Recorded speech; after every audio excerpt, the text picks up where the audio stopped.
right. Good afternoon. Welcome. As you know, my name is Lewis. We are here with BoSTEM's virtual career bites. Today's session is going to be a little bit different from what our usual sessions are centered around, which are career conversations. Today, we're going to continue that conversation around careers. However, we're going to tie it more specifically to one STEM concept within an industry. So, without further ado, please help me welcome our special guest today, Morgan Galvin, who's here to talk about his work as a software engineer. Welcome, Morgan. Hey, Lewis. Thanks for the intro. You're welcome. I'll Uh, go ahead and pass the mic over to you and put myself on mute. cool. Hey, guys. I am Morgan Galvin. I am a software engineer at Google. What I do in my day-to-day is I help other developers who are building websites make sure that their websites are resilient, make sure they're up, and make sure that people can always access them. So I build a lot of tools that help developers know how busy their websites are and help them plan accordingly. So I help them provide information. So what we're going to do today is we're going to learn about how to make a website resilient. We want to make sure that our website is always up so people can always access it. So let's imagine that we have a website called fancyshoes.com, and users can buy and look at shoes on our website. And that's really important for us because that's our main business. So we want to make sure that the website does not crash, because if it crashes, we cannot sell the shoes. And if we can't sell shoes, we can't make income. That's very important for our business. So one of the most important things for our business is to make sure that our website is always up and running. So this is a concept called website uptime. So we want our website to be as available as possible. In the software engineering industry, we might call this how many nines you have. So some people might have 3 nines where their website is available 99.9% of the time. And that's very good. That equates to like maybe a couple hours a year that you can access the website. Something like Google search, it has 9 nines. So we can have maybe 1 minute or so a year where Google search is not available. That'd be very bad if it was down for an hour. It's a very important service. So for our website, fancyshoes.com, we're going to try and make it as available as possible. So we're going to shoot for maybe like 3 nines or so, but we can figure that out later. So first thing we want to know is we want to learn about servers. So our website is run on a server, and that server is what determines our uptime. So what happens when you visit a website? If you go to fancyshoes.com, you're going to make a request to the server. You're going to say something like, hey, I'd like to see fancyshoes.com. And the server, hopefully 99.9% of the time, they'll respond with, hey, here's fancyshoes.com. And it gives you the web page, and you can look at it on your computer. So that's how a request works, is you make a request, the server hears that and gives you a response. So yeah, the server is something that listens to requests on the internet, and it serves a response. So here was, I'd like to see fancy shoes, and it gives us the response. So first, we also need to know what is a server. So most servers are usually rented from somebody in the cloud. So I work on Google Cloud. People come to Google Cloud and they rent servers, which are just little computers in the cloud, which are managed usually through a little web portal. So you go to a website like googlecloud.com, and that's how you can manage your server and learn about your server. So let's imagine that fancyshoes.com is run on a server rented in the cloud. And servers, they need to be useful. So they need to handle a lot of things, and they need to be able to multitask. So servers can handle multiple requests at once. So you can see here, we have 2 users, and we would call this 2 users of traffic. So traffic would be the number of requests that our server can handle. So hopefully our server can handle lots of traffic, so we can handle lots of requests, so people can buy lots of shoes. That's very important. So right now we would say that our traffic is 2 requests. That's not great, but for the example, it's a very nice number. So let's imagine we have a scenario where we might have a lot of traffic. So on a day like Cyber Monday, we might have a sale, and people might be coming to our website quite a lot. So we might have a lot of traffic just for this one day. And we want to make sure that we can handle all this traffic, all these requests, because We want to sell lots of shoes. We want people to get good deals on shoes, be able to access our website. So we want to make sure that we continue to be up the entire time.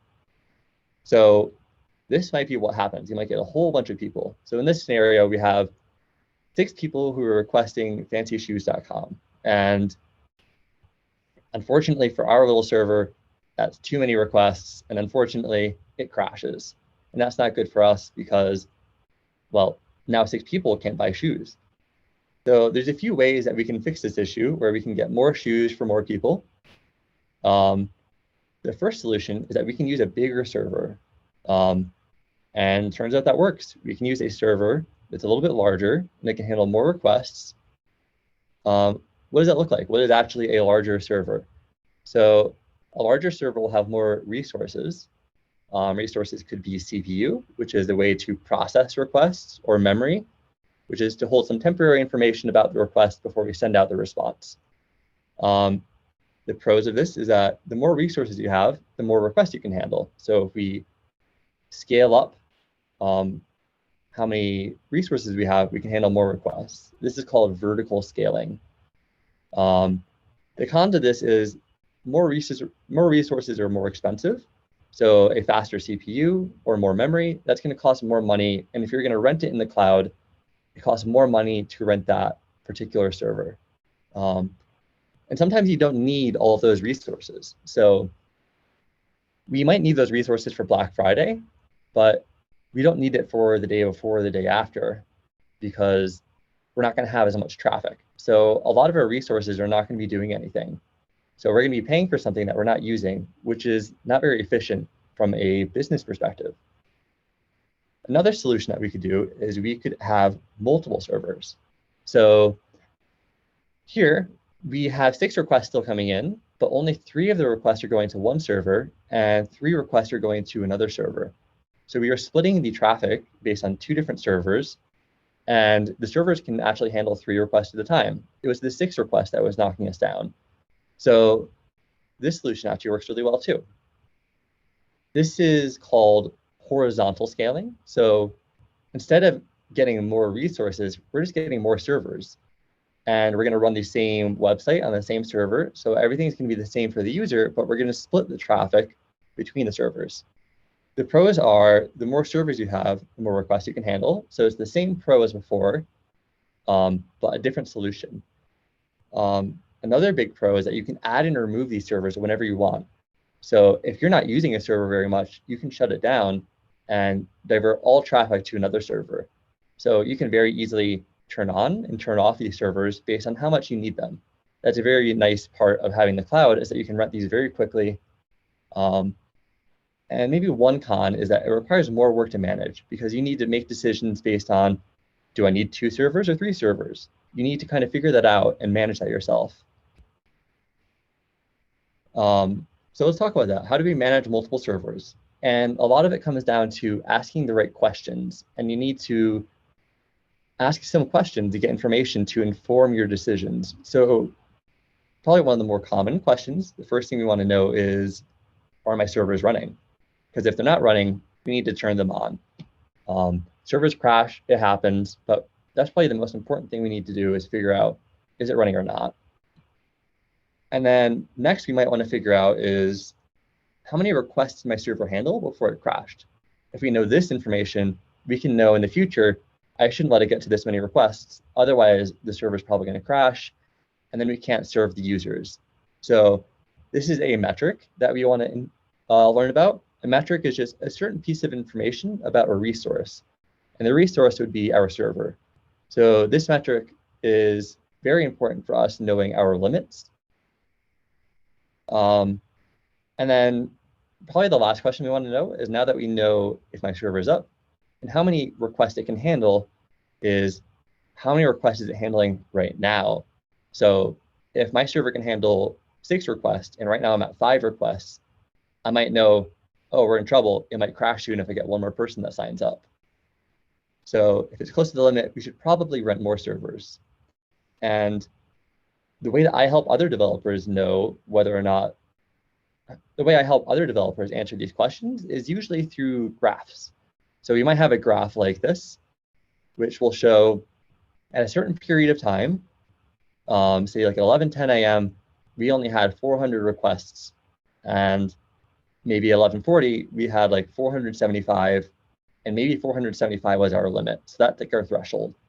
So I help developers out by creating little graphs like this that give them information about their servers. And by looking at these graphs, they can make educated decisions about what they want to do. So right now, we need to start making decisions. So these arrows are pointing to 3 different areas that might help us out. So the first one is probably this red arrow, which is pointing to the threshold, which is how many requests can we handle at one time? So this is something that I set up ahead of time, knowing, well, I've had issues when it got to this point in the past. Let me add a little dotted line so people know when you get to this point, this is when you want to start spinning up servers. And as you can see right here where the arrow is pointing to, the blue arrow on top, that is pointing to a point where we had a lot of requests coming in. We probably rented some more servers, so that server is not as busy. So you can see here, we had a lot of requests. Maybe we added a server and requests start going down because we are diverting it to another server. The arrow down at the bottom, the blue arrow at the bottom, is pointing to an area where it's not very busy. So maybe we should be turning off servers. And this information is very helpful because it allows us to save some money where we don't need to have a server. So let's review. Let's imagine this scenario where we're back on Black Friday. And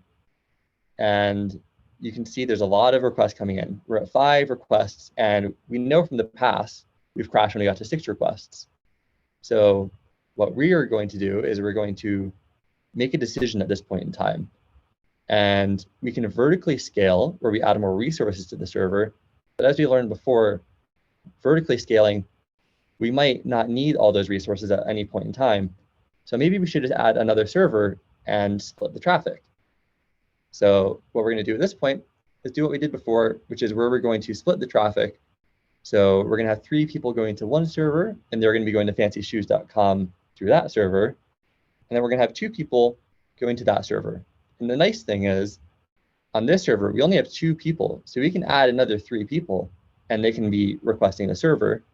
And the other server, there's just 2 people, so we can have, there's 3 people, so we can add 2 more requests. So you can imagine this scenario where we add someone else, and the servers are okay, they're not going to crash, and we can keep selling our fancy shoes. So that's my topic that I'd like to cover with you today, and I want to open up for any questions. All right. That was really great. Thank you, Morgan, for giving us that overview. Students, as you can see, the world of computer science is really wondrous. We're exercising not only analytical skills, but things that folks traditionally think that software engineers do. Morgan is really shedding light onto the different areas and the different skills that he is realizing that he's using on a day-to-day basis. So thank you so much for doing so. Morgan, I just have one question. You presented us with a really detailed graph, and that really, hits home for a lot of our students who might be tuning in. They are right now grasping that concept of how to read a graph and make analysis out of those data points. You mentioned something that I think was really interesting, which was perspectives, thinking about different perspectives related to that graph. Could you also mention the different people that are involved outside of just your role that help you to kind of make sense of the data or to kind of further use that data? Yeah, absolutely. So this was just an example for our website, fancyshoes.com, a very simple example. But you can imagine a website like netflix.com. They have thousands of servers, and they have thousands of things going on. And they might have people who work on the business side who are making decisions on how should we split traffic and when should we vertically scale when that's more cost efficient and when should we horizontally scale. So engineers, what they do is they help with instrumenting all the data, and then you might have someone like a data scientist, or you might have a business manager who will use this information to make business decisions based on this information. And they might look at historical data, or they might look at what happened last year at Black Friday. So maybe we can gear up ahead of time. So this is information that the developers are generating or looking at maybe first, but it's very important for a whole lot of different roles. And you don't need to be an engineer to be the person looking at this graph. That is so, so cool. It's really exciting to hear you mention both business, data scientists, and I'm also thinking about some folks who are really math oriented or just love data, working with data in different capacities. This is a really exciting way for us to see the intersections there. So thank you again, Morgan, for your time today. That was my only question. I do want to open the floor for you to, kind of close with us today with what it's like to kind of be a software engineer. We know that working at Google is really exciting, and thank you again for showing us what it's like, or just an inside peek of what it's like to be a software engineer there. Any advice for students that are interested in following in your footsteps? Yeah, I would say be curious and be diverse, because as you'd point out, Lewis, a lot of what this is critical thinking and learning about the actual situation, because a lot of what we do is make sure that stuff is operating and up. We're not always building things. Sometimes we're making sure things are maintainable and trying to empathize with our customers to make sure that they can access our product. So yeah, I would say be very curious and have a very empathetic mindset when you're building things so people can access them. That will really help you stand out and grow quickly as an engineer or a scientist. Awesome. Students, we know it's really challenging sometimes to study the STEM fields, but understand that we are really, really, trying our best to show you that above those challenges is a lot of success. So lean on the BoSTEM program, lean on the STEM professionals that are giving their time to kind of show you the wondrous things that can happen if you just dedicate yourself, persevere through those challenges, and see yourself in a really successful role in the future. So thank you again to the wonderful volunteers at Google, you, Morgan, for your time and your preparation today. We cannot thank you enough for providing these opportunities for our students. Thank you again. Great. Thank you, Lewis. I appreciate it. All right. Take care, everyone.